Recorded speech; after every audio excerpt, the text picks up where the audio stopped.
Hello, friends, and welcome. This is a very exciting episode of the Energy and Intuition podcast. Today, I'm going to talk about energy, which is one of my top 3 favorite things in the world. The other being intuition, which I've already done a podcast episode on, and chocolate, which may or may not someday get its own podcast episode. Who knows? We'll see.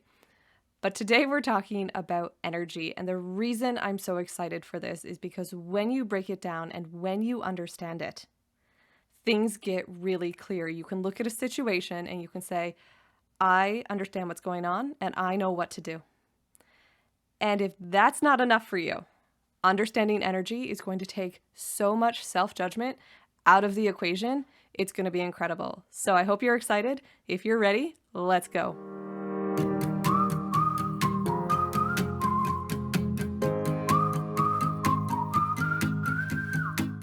Welcome to the Energy and Intuition podcast. I'm your host, Janice Brown, and I'm an intuition and energy coach, a respiratory therapist, a yoga instructor, and a speaker. This podcast is all about making your life easy because when you understand things from an energetic perspective and you know how your intuition works and feels, things just kind of light up and flow along. It becomes really clear and very, very empowering. So this podcast is all about you and elevating that perspective. It's about having that conversation to give us that clarity. We're going to break a lot of things down and have a lot of fun doing it. Here we go.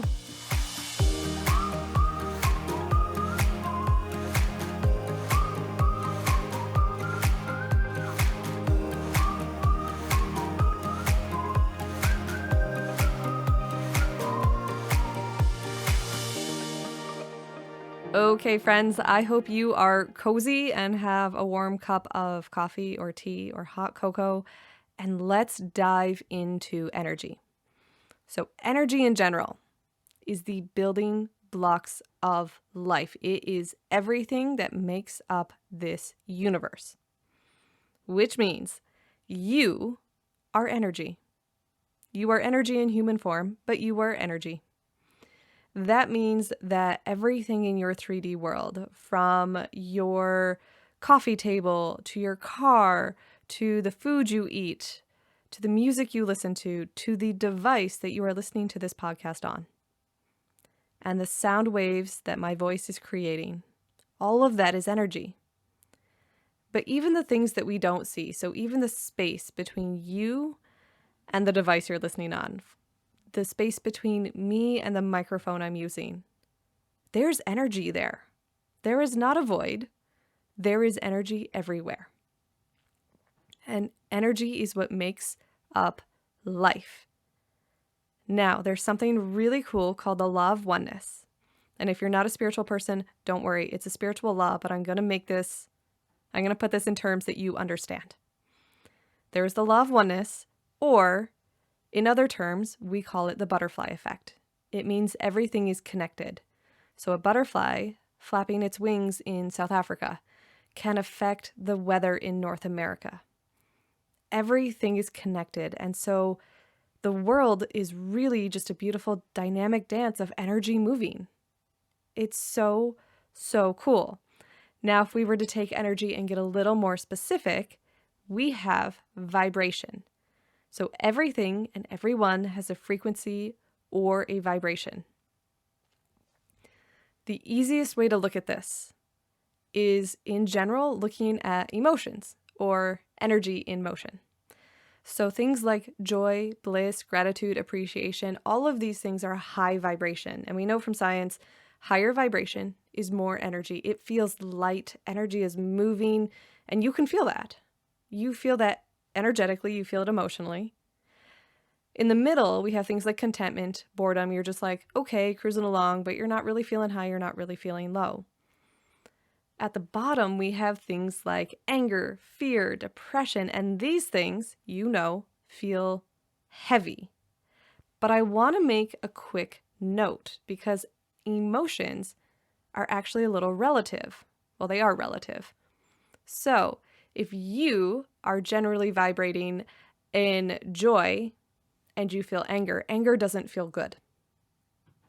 However, if you are depressed and you go to anger, anger actually feels really, really good because it's lighter than depression and energy is moving and you feel that and that feels good. So our emotions are relative. But let's look at it in a different way. And you're going to fit all these pieces together yourself. It's going to come together for you. What is our vibration made of? It is our overall beliefs, values, and expectations. So it's really what we expect of life. And you all know that one person who is the big worrier, the one who just expects the worst to happen. You just get around them and you can feel the energy start to go down. You're like, oh my gosh, this feels heavier already. But we also know that person who is walking sunshine and you have one interaction with them or you simply see them and you feel lighter for it. So our vibration is really of our expectations and our beliefs and how we see the world. Now, this can absolutely change, but in general, our vibration is rather steady day to day. The interesting thing about our vibration is what creates our reality. So if energy is the building blocks of the universe, our vibration is what calls in those specific blocks. It's called the law of attraction, which means you're going to get what you expect. You're going to get what you're being. If you're being happy, if you're walking sunshine, if you just think the best things happen to you, the best things are going to happen to you. But if you're expecting the absolute worst, the universe is going to provide the worst experiences to prove you right. It is a very equal law. You get whatever you're vibrating at. So it's very, very interesting because we are in control of our vibration. How do we change our vibration? Well, if we want to increase it, we have to do the inner work to shift our beliefs, our values, our expectations. We have to start looking for those things like appreciation. What can I appreciate in this moment? What can I be happy about in this moment? And as you start to do that, you're going to change your vibration. You're going to increase your vibration and it's going to feel good. It might feel unfamiliar, but it will feel good overall. I'm not even going to answer how to lower your vibration because nobody wants to do that intentionally. Now, on top of our vibration, we have something that I like to call our capacity. And our capacity is the energy we have to spend. It's our ability to focus and to do the things. It's our ability to show up and be present and to take things on. Now, what goes into our capacity? Well, it is our basic needs, our mind, our body, and our soul.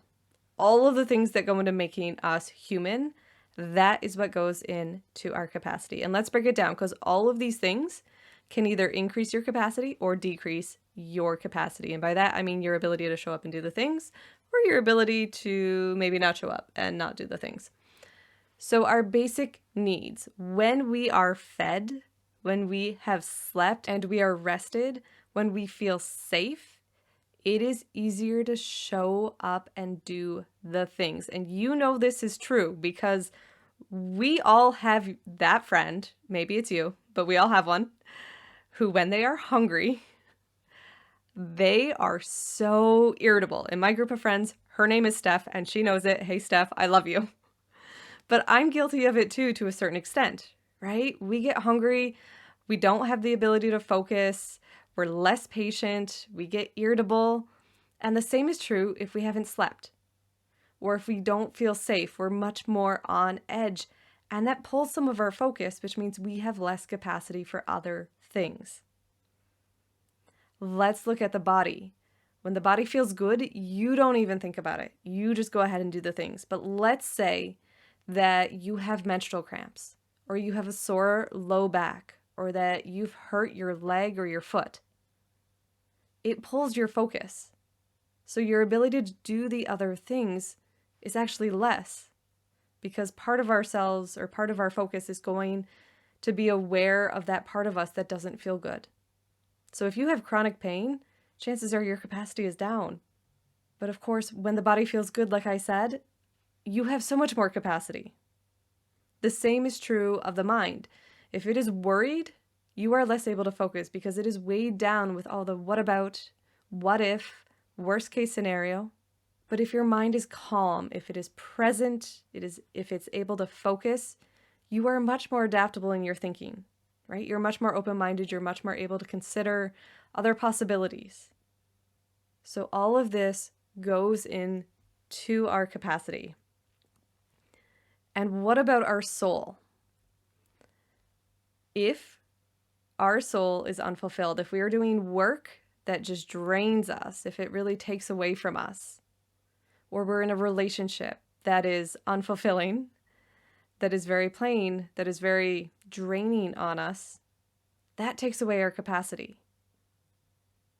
Whereas if we are fulfilled, we're doing work where we think or we feel we have an impact, we're making a difference, we're living a purpose, or we're in a relationship that is uplifting and feels really good, you have more capacity. All of these things go into the amount of energy we have to spend in any given moment. And our capacity will change much quicker and much more frequently than our vibration. So a couple of points about our capacity. Like, why does capacity matter? Our capacity matters because it has for so long been tied to our productivity, and our productivity has been tied to our self-worth. Now, it's true that our capacity allows us to be productive, but it does not impact your self-worth. And we have so much judgment because, oh my gosh, I have low capacity, I can't do the things, and therefore I'm not as valuable. And that is simply not true. You are valuable, you are worthy, no matter what your capacity is. No exceptions. Now, some other interesting points about capacity. Some of your capacity will always go to those basic needs of living, like your capacity to make a meal, your capacity to show up for work, and so on. If we overspend our capacity on a regular basis, chronically doing so, we call that burnout. And you're familiar with that. It means you are giving way more and not filling back up. So we're all familiar with that. But capacity is interesting because it's also one of the ways in which we judge people or evaluate people. We all do this whether or not we think we do it. But think of all the people you know. Think of those closest to you. Think of those in your outer circle. Think of complete strangers. How do you judge or evaluate these people? To me, it's really, really interesting because the people who are not closest to us, the ones who, you met them at a party or they're a colleague, but you're not really that close, or they're a complete stranger, you judge them based on their vibe. But those closest to us, oh yes, we judge them, including ourselves, by their capacity. And this is another place where we tend to bring a lot of judgment because let's say that you had a relatively good day. You got to work from home, you were relatively productive, but there's one thing kind of irked you. So you're mostly good, but there's just that little bit. And let's say your partner went to work and they had a rough day and they had a disagreement with a colleague. They were super busy and so they didn't get lunch. They got cut off on the way home and they got some bad news that a friend isn't doing well. And so now they're emotionally processing. They get home and you want to talk about this one thing. You want to talk about this one thing bothered me.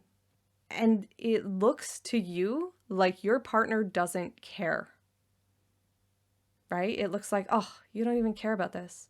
And it's not that they don't care. It's not that their vibration has changed. Their capacity is down.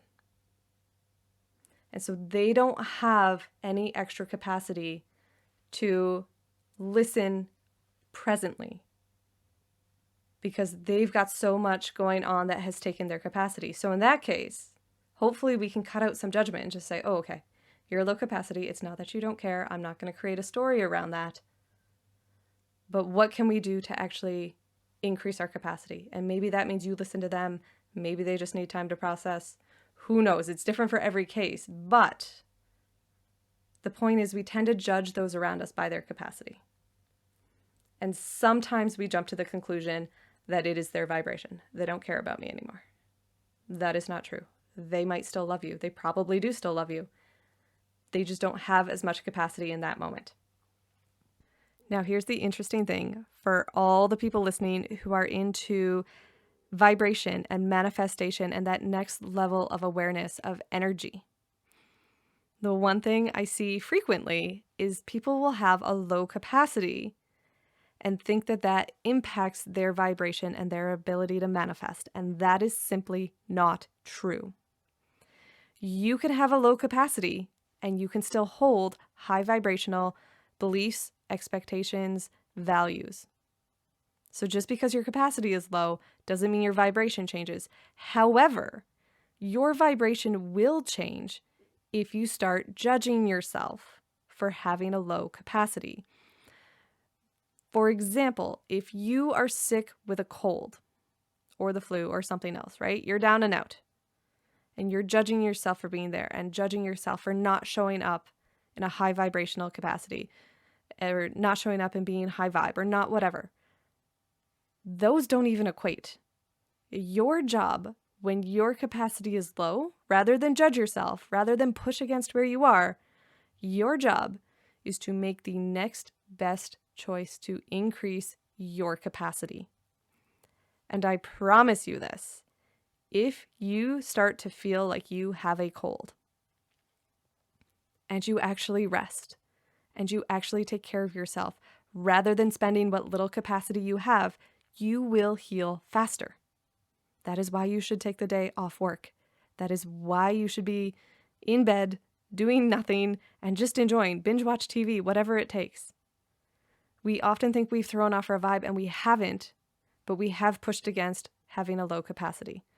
So what do you do if your capacity is low? Understand yourself. Understand how you can have more capacity. That might mean having a nap. It's not complicated, guys. Don't complicate this. It might mean having a nap. It might mean letting your mind have a break, right? Understand the elements that go into your capacity: mind, body, soul, basic needs. What is being taxed? Because that is what you want to sit with and elevate. Your job is not to do the things, try and show up high vibe. It is to tend to those things and get them elevated. And I promise you, once you elevate those, things will flow so much easier. It will be just so easy to motivate yourself. It'll be so easy to show up. It'll be so easy to listen to your partner.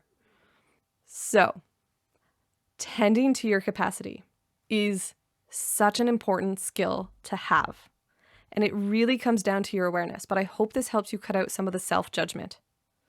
And I hope that it guides you to recognize and take that step quickly so that you're not pushing against it. You're not spending extra energy that you don't need to. You can just put it into increasing your capacity and getting back to where you want to be. Which brings me full circle to my absolute favorite question. Why do we care about capacity?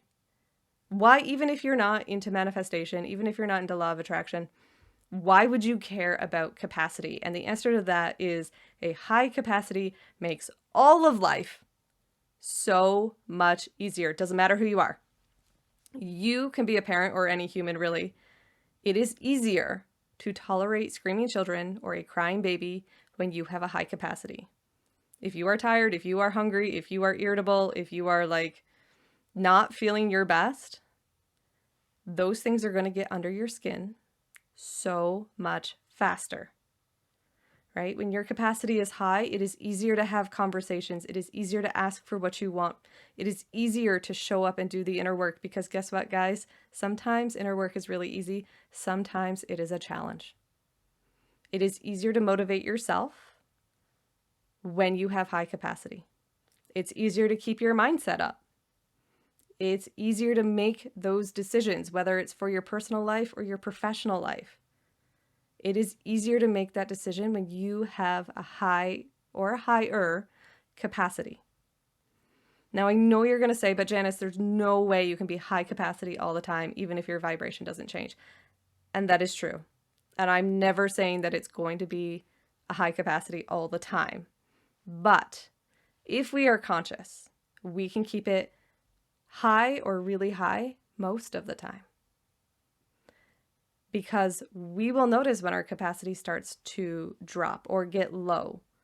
And that is the time, especially then, that we start to choose even more wisely, even more consciously, how we spend our capacity.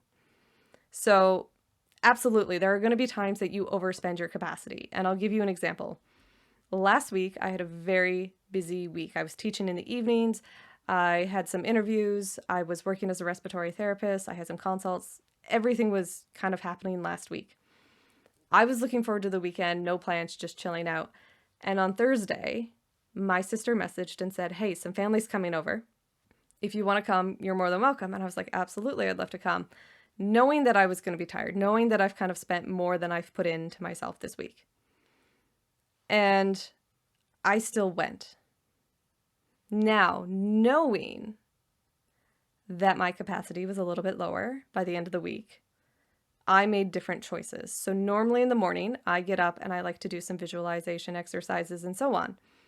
Instead of getting up to do that the Friday morning, I let myself sleep in an extra 30 minutes because I knew I would need the sleep.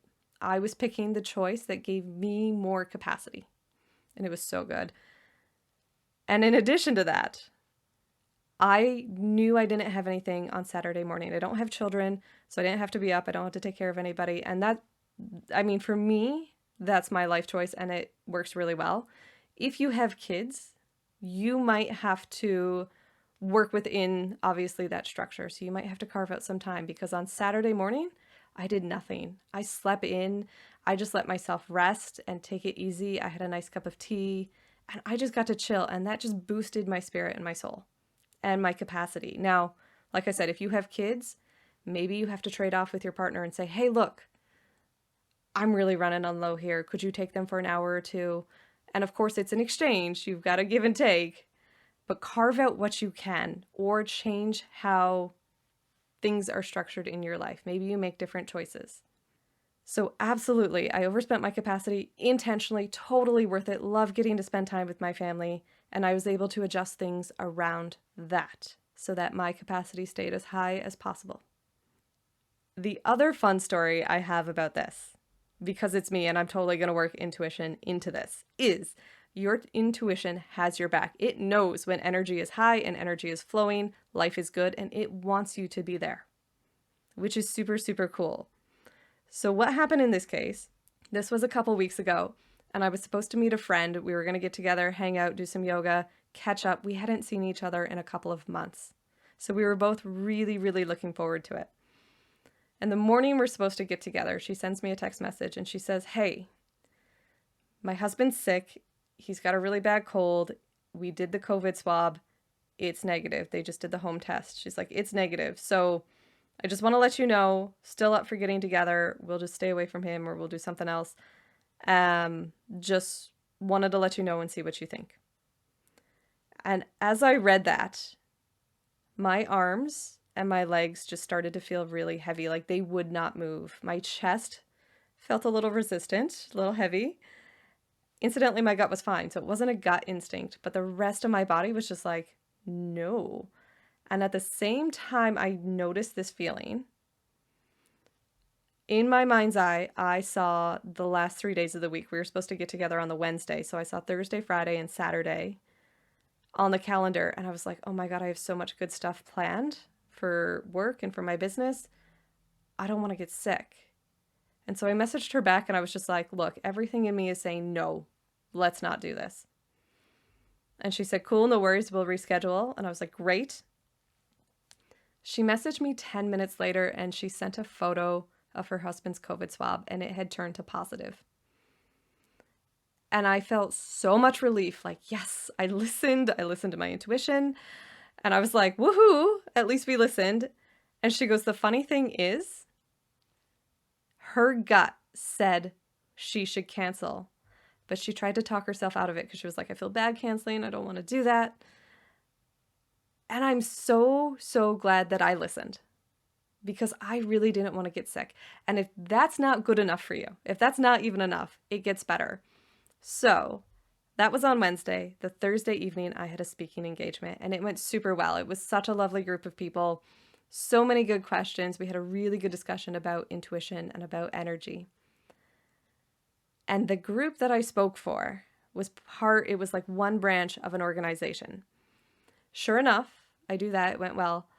The following week, one of the other branches within that organization messaged me and said, "Hey, we heard you did a talk with this branch, and it was awesome. We're wondering if you would talk to our branch." And I said, absolutely. So, because I listened to my intuition, because I was able to stay well, stay healthy, keep my capacity up, I did a speaking engagement and I got another opportunity because of that. And that one went really well too. It was super fun. So, your intuition has your back. It's trying to keep you in a high capacity state because it knows that everything is easier from there. It's easier to hear your intuition. It's easier to follow your intuition. It's easier to say yes, do the things, motivate yourself. It's easier to focus. Now, before we go, I want you to just take a nice sweet breath in, nice and long through the nose, as long as it feels good. And exhale, let it go. Sometimes just by taking a good couple of breaths, we can even increase our capacity. It helps reset us. It helps refresh the body. It helps calm the mind. So breathing is super, super good. So there we go. That is energy, which is everything, and our law of oneness. That is vibration, which is our emotions, beliefs, expectations, values. And that is capacity. And I hope understanding these three different things has given you a ton of insight and brought more awareness to what each element is. And I hope that helps you to choose to spend your energy wisely and also to know what to do if it's low, right? If your vibration is low, do the inner work. Shift your beliefs, shift your values, your expectations. If your capacity is low, tend to your basic needs. It is your basic needs, your body, your mind, your soul. One of those will need to recover, or maybe more than one of those will need to recover. But that's what you do if your energy or your capacity, pardon me, is low. See, this is why I did this episode, because we always say energy and it can mean different things. So I hope this episode helps you. It gives you clarity and it empowers you to shift things more in your favor. And with that said, next week is a brand new week with a brand new episode. I will see you then. My name's Janice Brown. Thank you so much for listening. If it resonates, take a moment to subscribe and follow along, leave a review, or share this with a friend. If you have questions you would like me to answer on this podcast, or you want to go deeper into this work, you can find all that information below. There's my website and a couple of ways to contact me. I would love to hear from you. You guys are absolutely incredible, and I am so grateful to share this experience with you. Have an amazing week.